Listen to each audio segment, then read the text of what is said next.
Assalamualaikum warahmatullahi wabarakatuh. Innal hamdalillah usolli wa usallimu ala Rasulillah Muhammad ibni Abdillah wa ala alihi wa sahbihi wa mawala. Asyhadu an la ilaha illallah wa asyhadu anna Muhammadan abduhu wa rasuluh la nabiyya ba'dah amma ba'du. Selamat pagi anak-anak. Apa kabarnya kalian pada hari ini?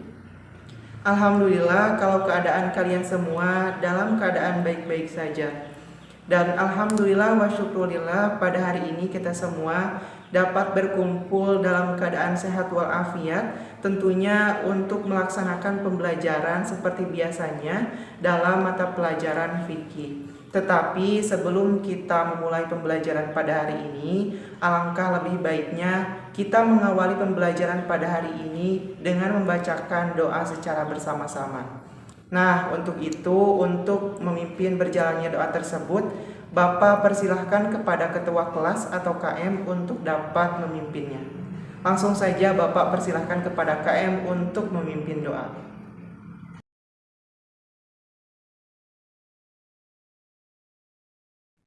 Alhamdulillah anak-anak, doa bersama telah selesai kita laksanakan. Selanjutnya, marilah kita bersama-sama bertadarus atau membaca Al-Quran bersama, yang tentunya tadarus ini memiliki kaitan dengan pembahasan materi yang akan kita bahas pada hari ini, yaitu mengenai sholat Jumat. Nah anak-anak, silahkan kalian dapat membuka Al-Quran surat Al-Jumu'ah. Kalian dapat membaca Al-Quran pada surat Al-Jumu'ah ayat 9 sampai ayat 11. Anak-anak, alhamdulillah berdoa bersama dan juga tadarus bersama telah selesai kita laksanakan. Selanjutnya Bapak akan mengecek kondisi kelas dan juga kehadiran kalian. Langsung saja Bapak akan mengecek kondisi kelas dan juga kehadiran kalian. Anak-anak, tolong lihat di samping kiri atau samping kanan bangku kalian, apakah di sana terdapat sampah? Nah, apabila terdapat sampah, silahkan kalian untuk dapat membuangnya langsung keluar kelas ke dalam tempat sampah yang sudah tersedia di sana. Apabila sudah selesai, maka Bapak sekarang akan langsung mengecek kehadiran kalian. Untuk nomor absen pertama, Ahmad, apakah hadir? Hadir. Kemudian Abdul Aziz hadir?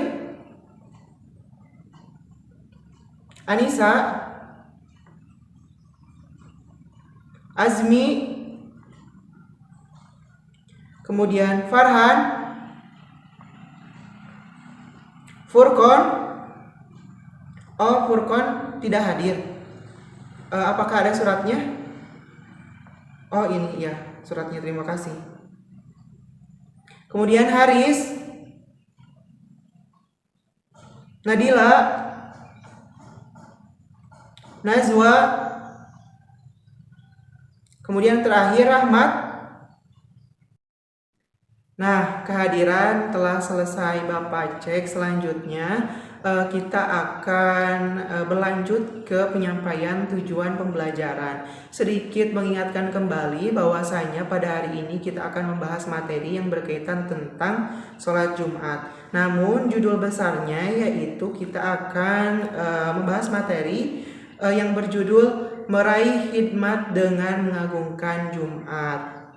Nah, Bapak akan sedikit menjelaskan terlebih dahulu karena pada bab ini, yaitu pada bab materi yang membahas tentang sholat Jumat terdapat banyak materi, maka Bapak akan membagi pada bab ini menjadi 3 pertemuan. Nah, untuk yang pertemuan pertama di sini Bapak hanya akan terbatas membahas yang pertama tentang pengertian sholat Jumat, kemudian yang kedua dasar hukum dari sholat Jumat, kemudian yang ketiga syarat wajib sholat Jumat, kemudian yang terakhir yaitu menjelaskan syarat sah dari sholat Jumat.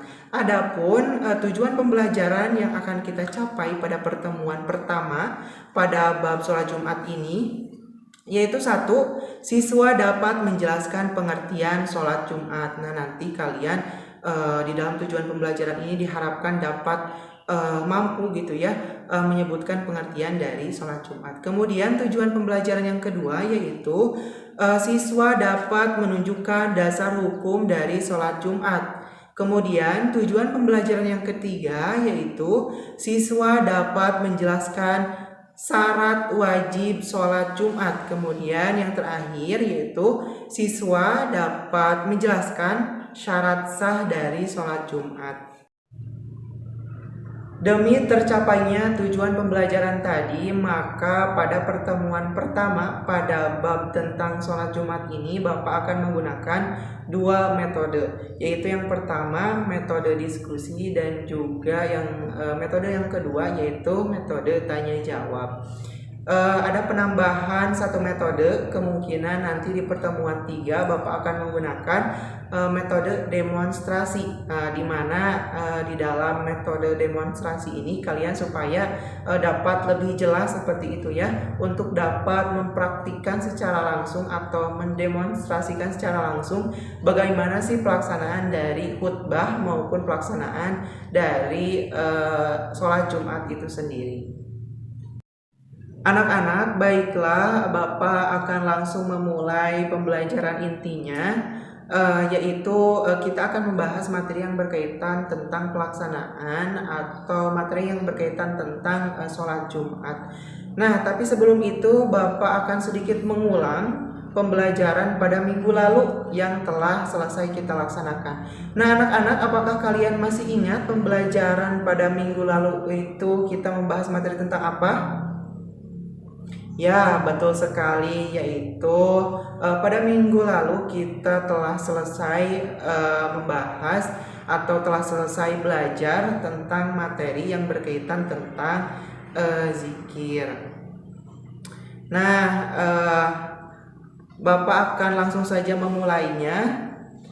Silahkan kalian dapat membuka buku paket yang telah Bapak bagikan tadi. Kalian dapat membuka buku paket pada halaman 70. Di sana silahkan kalian dapat mengamati terlebih dahulu pada gambar yang ada di buku paket halaman 70. Nah, tentunya pada buku paket halaman 70 tersebut ada 3 gambar di sana. Silahkan kalian amati, kemudian nanti akan Bapak minta kepada kalian, salah satu di antara kalian untuk dapat berkomentar terkait gambar yang ada pada halaman 70 di buku paket tersebut. Nah, untuk mengamati ini Bapak akan beri waktu kalian sebanyak 5 menit untuk dapat mengamati, dan juga nanti kalian akan Bapak minta berkomentar terhadap gambar yang telah kalian amati. Waktu mengamati gambar telah selesai, maka langsung saja Bapak akan meminta salah satu di antara kalian untuk dapat menanggapi atau berkomentar terhadap gambar yang terdapat pada halaman 70 di buku paket ini. Coba Bapak akan tunjuk, silahkan kepada Azmi untuk berkomentar terkait gambar yang ada pada halaman 70 ini.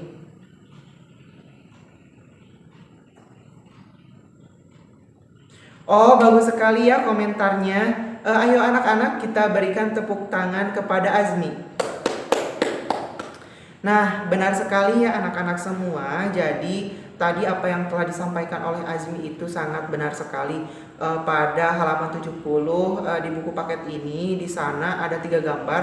Yang pertama, gambar yang pertama itu menjelaskan atau menggambarkan bahwasanya ada seseorang yang sedang membacakan khutbah di dalam sholat Jumat. Kemudian yang gambar kedua itu di sana menggambarkan tentang orang-orang yang sedang melaksanakan sholat Jumat. Betul sekali. Kemudian yang ketiga yaitu gambar di mana di dalam gambar ketiga itu ada orang-orang yang sedang menyimak penyampaian khutbah dari yang menyampaikan khutbah, seperti itu.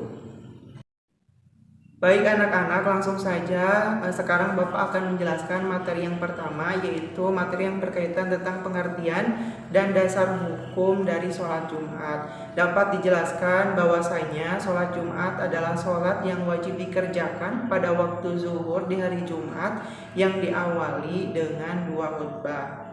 Jadi sudah jelas ya dari pengertiannya juga bahwa sholat Jumat itu adalah sholat yang hanya dilaksanakan pada hari Jumat dan diawali dengan 2 khutbah. Selanjutnya, adapun dasar hukum dari sholat Jumat yaitu tercantum di dalam Quran surat Al-Jumu'ah ayat 9. Dan sebenarnya yang menjadi dasar hukum pelaksanaan sholat Jumat ini telah Bapak sampaikan juga tadi di awal pertemuan, yaitu ketika kita bertadarus bersama, yaitu membacakan Quran surat Al-Jumu'ah ayat 9 sampai 11. Langsung saja Bapak akan membacakan ayat Al-Quran, yaitu surat Al-Jumu'ah ayat 9 yang menjadi dasar hukum pelaksanaan sholat Jumat itu sendiri. A'udzu billahi minasyaitonir rajim. Bismillahirrahmanirrahim. Ya ayyuhalladzina amanu idza nudiya lis-sholati min yaumil jum'ati fas'au ila dzikrillah wa darul bai'. Dzalikum khairul lakum in kuntum ta'lamun. Yang artinya, hai orang-orang yang beriman, jika diserukan kepadamu untuk menunaikan sholat di hari Jumat, maka bersegeralah untuk mengingat Allah dan tinggalkanlah jual beli. Yang demikian itu baik bagimu jika kamu mengetahui. Quran surat Al-Jumu'ah ayat 9. Jadi dapat kita tarik kesimpulan bahwasanya di dalam Quran surat Al-Jumu'ah ayat 9 ini sudah jelas yang menjadi ketentuan sholat Jumat itu hukumnya lebih condong kepada wajib seperti itu. Manakala di sana dikatakan di dalam artinya ketika kita sedang melaksanakan jual beli, misalnya ketika kita sedang melaksanakan perniagaan, maka hendaklah kita tinggalkan dulu sejenak aktivitas kita demi melaksanakan sholat Jumat, karena mengingat sholat Jumat itu sangatlah penting. Selain itu, di samping sholat Jumat itu sangat wajib dilaksanakan, bahwasanya di sini Rasulullah Shallallahu Alaihi Wasallam bersabda dalam hadisnya bahwasanya di samping mendatangkan pahala, sholat Jumat juga menjadi pembersih dosa antara Jumat tersebut dan Jumat berikutnya.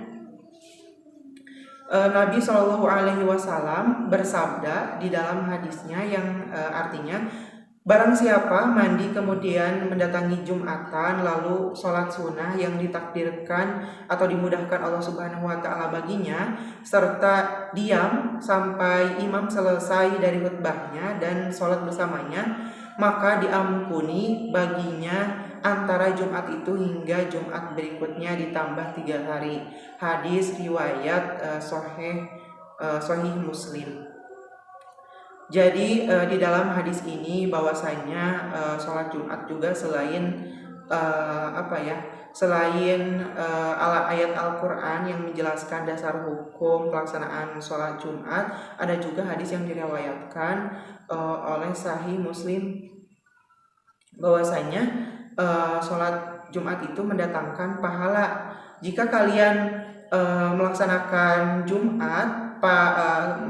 sholat Jumat pada minggu ini, maka kalian juga akan mendapatkan pahala sholat Jumat di Jumat berikutnya, seperti itu sesuai dengan hadis yang telah Rasulullah SAW sabdakan tersebut.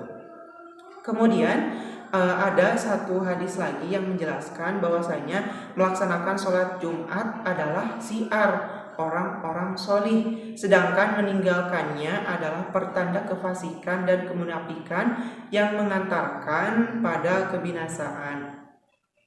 Nah, jadi anak-anak ya, sebegitu pentingnya melaksanakan sholat, di mana sholat Jumat itu sangat wajib dilaksanakan, dan di mana orang yang meninggalkan sholat Jumat itu, bahwasanya di sini dikatakan orang yang meninggalkan sholat Jumat itu dikatakan orang yang fasik dan munafik.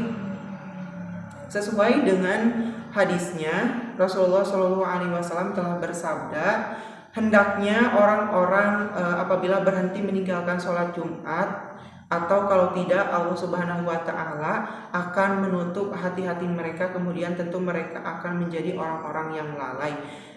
Jadi sudah sangat jelas sekali dari hadis ini menyatakan bahwasanya pelaksanaan sholat Jumat itu sangatlah wajib, yaitu penting bagi kita semua. Dan dapat Bapak jelaskan bahwasanya maksudnya dari hadis tersebut adalah apabila seseorang ditutup hatinya, dia akan lalai melakukan amalan yang bermanfaat dan lalai meninggalkan hal yang membahayakan. Nah, hadis ini juga termasuk ancaman yang keras terhadap orang yang meninggalkan dan meremehkan Jumatan. Juga menunjukkan bahwa meninggalkannya adalah faktor utama seseorang akan diabaikan oleh Allah Subhanahu wa Ta'ala. Apabila kalian tidak ingin diabaikan oleh Allah, maka hendaklah kalian untuk selalu melaksanakan sholat Jumat, seperti itu. Dapat dijelaskan juga bahwasanya melaksanakan sholat Jumat hukumnya wajib bagi setiap muslim kecuali 4 golongan. Nah, di sini ada pengecualian, yaitu 4 golongan. 4 golongan ini tidak diwajibkan untuk melaksanakan sholat Jumat, yaitu yang pertama hamba sahaya. Hamba sahaya tidak diwajibkan untuk melaksanakan sholat Jumat. Kemudian yang kedua perempuan. Perempuan tidak diwajibkan untuk melaksanakan sholat Jumat juga. Kemudian yang ketiga yaitu anak-anak. Kemudian terakhir yaitu orang sakit. Jadi yang termasuk ke dalam 4 golongan tadi tidak diwajibkan, tidak terkena hukum, maksudnya seperti itu, untuk melaksanakan sholat Jumat. Untuk lebih jelasnya dari materi ini, maka Bapak akan sedikit menampilkan akan sedikit menampilkan gambaran berupa tampilan tayangan video di mana di dalamnya nanti akan menjelaskan secara singkat dari keseluruhan sholat Jumat itu seperti apa. Dan tentunya diharapkan setelah kalian melihat tayangan video tersebut, kalian dapat lebih memahami apa-apa yang terdapat di dalam materi kali ini, seperti itu. Maka langsung saja kalian dapat menyaksikan video tersebut. Hukum-hukum di hari Jumat, hari yang terbaik dalam sepekan, dan itu adalah hari raya untuk kaum muslimin. Rasulullah Shallallahu Alaihi Wasallam bersabda, sesungguhnya hari yang paling mulia bagi kalian ialah hari Jumat. Maka dari itu, Allah Azza wa Jal mengkhususkan hari itu dengan beberapa hal. Di antaranya adalah salat Jumat. Hukumnya fardu ain dan tidak ada perbedaan. Dan meninggalkannya termasuk dosa yang besar.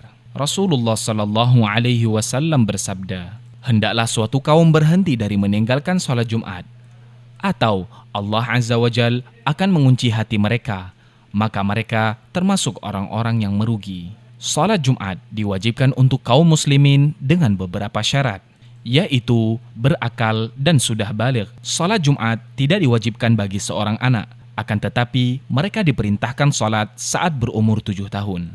Kemudian mukim atau sedang tidak kondisi safar. Salat Jumat tidak diwajibkan bagi musafir, kecuali sedang mukim ketika salat Jumat, maka wajib baginya mengerjakan salat Jumat. Di antaranya juga sehat. Salat Jumat tidak diwajibkan bagi orang yang sakit, serta tidak diwajibkan juga bagi penunggu orang sakit yang tidak bisa meninggalkan pasien. Syarat selanjutnya ialah laki-laki. Salat Jumat tidak diwajibkan bagi perempuan. Apabila dia hadir pada salat Jumat, maka sah salatnya dan tidak perlu mengerjakan salat zuhur. Salat Jumat dikerjakan pada waktu zuhur. Salat Jumat berjumlah 2 rakaat, yang dimana imam membacanya bacaannya dengan jahar atau dengan bacaan keras. Barang siapa yang mendapati imam sebelum bangun dari rukuk pada rakaat kedua, maka ia mendapati salat Jumat. Akan tetapi, dia menambahkan 1 rakaat lagi dan menyempurnakannya menjadi 2 rakaat. Barang siapa yang mendapati imam setelah bangun dari rukuk pada rakaat kedua, maka salat Jumat telah terlewati baginya. Maka dia masuk bersama orang-orang yang sedang salat dan mengerjakan salat duhur 4 rakaat setelah imam salam.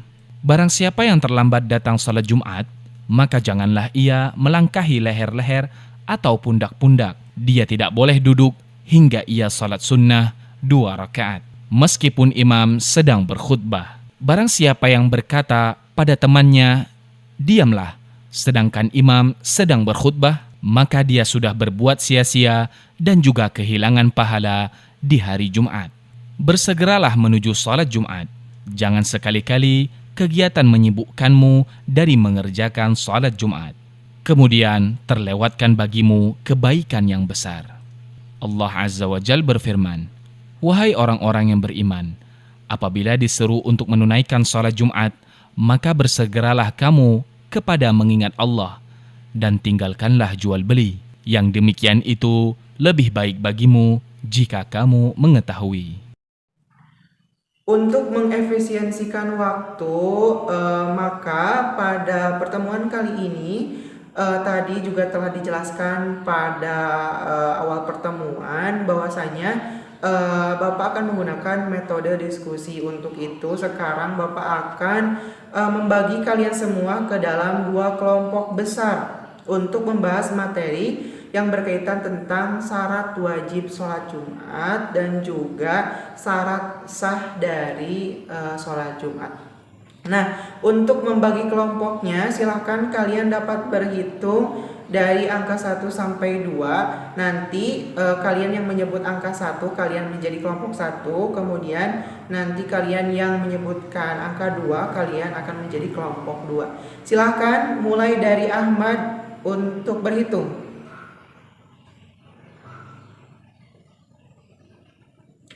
Ya, alhamdulillah pembagian kelompok telah selesai. Silahkan kalian dapat bergabung. Kelompok 1 sebelah sini, kemudian kelompok 2 sebelah sini.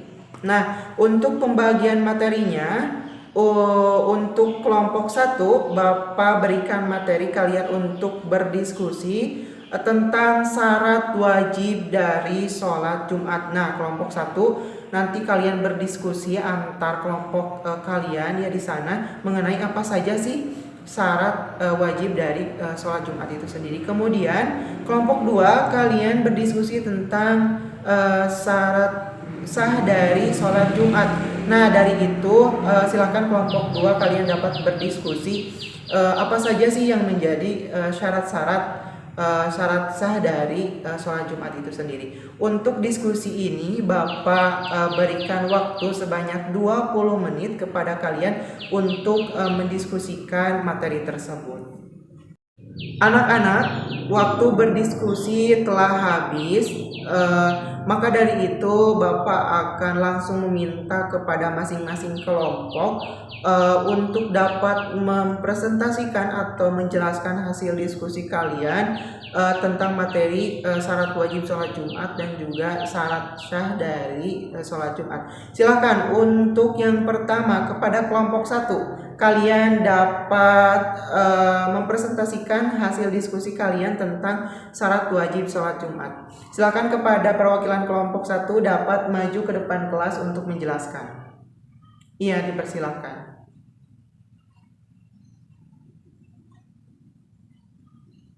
Iya, bagus ya anak-anak. Mari kita berikan tepuk tangan kepada kelompok 1.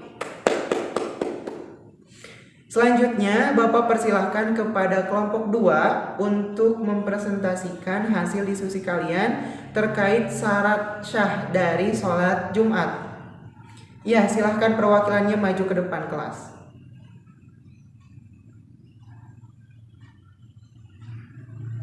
Iya, bagus anak-anak. Diskusi kalian sangat bagus sekali. Kita berikan tepuk tangan kepada kelompok 2.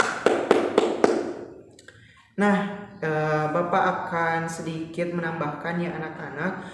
Jadi pada pembahasan syarat wajib dan syarat sah sholat Jumat, apa yang telah disampaikan kelompok 1 dan juga kelompok 2, secara umum kalian telah dapat menjelaskan atau dapat mempresentasikan materi tersebut secara baik, dan juga dalam artian apabila kalian telah dapat mempresentasikan hasilnya dengan baik, maka secara tidak langsung kalian telah memahami materi yang berkaitan tentang syarat wajib dan juga syarat sah dari sholat Jumat itu sendiri. Baik anak-anak, pembelajaran inti telah selesai kita laksanakan. Kemudian untuk yang terakhir pada kegiatan penutup ini, Bapak akan sedikit menyimpulkan hasil pembelajaran dari awal sampai akhir yang telah kita laksanakan secara bersama-sama. Untuk yang pertama, apakah kalian masih ingat pengertian dari sholat Jumat itu sendiri? Bagus ya, berarti kalian masih ingat. Jadi pengertian dari sholat Jumat yaitu sholat yang dikerjakan pada waktu zuhur di hari Jumat yang diawali dengan 2 khutbah seperti itu. Selanjutnya materi mengenai syarat wajib dari sholat Jumat yang telah tadi kelompok 1 presentasikan. Nah, dapat Bapak simpulkan di sini syarat wajib dari sholat Jumat itu ada 6 poin. Yang pertama yaitu syarat wajib dari sholat Jumat yaitu muslim. Jadi secara tegas yang menjadi ketentuan syarat wajib pada sholat Jumat itu yang pertama muslim. Jadi orang yang bukan Islam atau non Islam tidak diwajibkan untuk melaksanakan sholat Jumat seperti itu. Kemudian syarat wajib sholat Jumat yang kedua yaitu baligh, di mana orang yang belum baligh atau masih usianya di bawah baligh tidak terkenai hukum secara wajib untuk melaksanakan sholat Jumat. Seperti anak-anak itu belum wajib melaksanakan sholat Jumat, tetapi kalau anak itu sudah terbiasa melakukan sholat Jumat maka itu sangat baik seperti itu. Kemudian syarat wajib yang ketiga yaitu berakal, di mana artinya orang yang gila tidak terkenai hukum untuk melaksanakan sholat Jumat, karena salah satu syarat wajib dari pelaksanaan sholat Jumat yaitu berakal. Kemudian keempat yang menjadi syarat wajib sholat Jumat yaitu laki-laki merdeka dan sehat. Jadi tentunya yang melaksanakan sholat Jumat itu haruslah laki-laki, karena perempuan tadi di awal juga dikatakan bahwa perempuan tidak diwajibkan untuk melaksanakan sholat Jumat. Dan kemudian poin kelima yaitu orang yang menetap atau mukim, di mana orang yang ketika orang yang sedang bepergian seperti itu tidak diwajibkan untuk melaksanakan sholat Jumat. Seterusnya poin terakhir yaitu dari syarat wajib sholat Jumat yaitu orang yang tidak ada uzur atau halangan yang mencegahnya untuk menghadiri sholat Jumat. Artinya dapat Bapak jelaskan ketika misalnya kita hari ini mau melaksanakan sholat Jumat tetapi kita terhalang oleh uzur seperti adanya hujan yang sangat lebat yang menyebabkan kita tidak bisa pergi ke masjid untuk melaksanakan sholat Jumat, maka kita diperbolehkan untuk tidak melaksanakan sholat Jumat tetapi menggantinya dengan melaksanakan sholat zuhur saja. Nah, ini tidak semata-mata diperbolehkan begitu saja. Satu catatan yaitu tadi kita terkena uzur seperti itu ya, atau halangan. Selanjutnya Bapak akan menyimpulkan materi tentang syarat sah sholat Jumat. Materi ini telah tadi kita diskusikan bersama, terlebih khusus telah didiskusikan oleh kelompok 2 yang sangat bagus menyampaikan diskusinya. Baik, langsung saja. Jadi adapun syarat sah sholat Jumat adalah sebagai berikut. 1. Sholat Jumat diadakan dalam satu tempat atau tempat tinggal, baik di kota maupun di desa. Tidak sah mendirikan sholat Jumat di tempat yang tidak merupakan daerah tempat tinggal, seperti di ladang atau jauh dari perkampungan penduduk. Kemudian yang kedua, syarat sah sholat Jumat itu sholat Jumat diadakan secara berjamaah. Jumlah jamaah menurut pendapat sebagian ulama adalah 40 orang laki-laki dewasa dari penduduk negeri setempat. Sebagian ulama yang lain berpendapat lebih dari 40 orang jamaah, dan sebagian ulama yang lain berpendapat cukup dengan 2 orang saja karena sudah berarti berjamaah. Ketiga, poin yang menjadi syarat sah sholat Jumat yaitu hendaklah dikerjakan pada waktu zuhur. Dan yang terakhir yaitu hendaklah sholat Jumat itu dilaksanakan setelah 2 khutbah. Jadi itulah anak-anak kesimpulan materi pembelajaran yang telah kita laksanakan dari awal sampai akhir. Baik, pada kegiatan penutup ini Bapak akan sedikit memberikan tugas kepada kalian, di mana kalian nanti di rumah untuk dapat mencari materi tambahan yang tentunya memiliki kaitan dengan pembahasan atau materi yang kita bahas pada pertemuan kali ini. Nah, dan juga Bapak akan sedikit memberikan gambaran tentang materi yang akan kita bahas pada minggu mendatang, yaitu masih tetap materi yang sama, membahas tentang sholat Jumat, namun pada ruang lingkup pembahasan yang pertama, rukun khutbah Jumat, kemudian syarat khutbah Jumat, kemudian materi yang berkaitan tentang syarat khotib. Seterusnya ada sunnah khutbah, kemudian yang terakhir yaitu materi yang berkaitan tentang adab sholat Jumat. Nah, tadi itulah beberapa materi yang akan kita bahas pada pertemuan minggu depan. Nah, pembelajaran dari awal sampai akhir telah selesai kita laksanakan secara baik. Untuk menutup kegiatan pembelajaran pada hari ini, marilah kita membacakan doa kafaratul majelis secara bersama-sama. Untuk itu, untuk berjalannya doa tersebut, Bapak silakan kembali kepada KM untuk memimpin doanya. Dipersilahkan.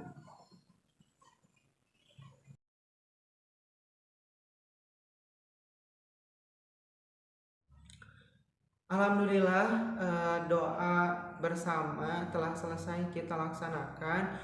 Untuk menutup pertemuan kali ini, Bapak meminta maaf atau memohon maaf kepada kalian apabila selama pembelajaran dari awal sampai akhir terdapat beberapa kekeliruan atau kesalahan dalam penyampaian materi Bapak. Untuk itu, Bapak cukupkan sampai di sini. Akhirul kalam. Assalamualaikum warahmatullahi wabarakatuh.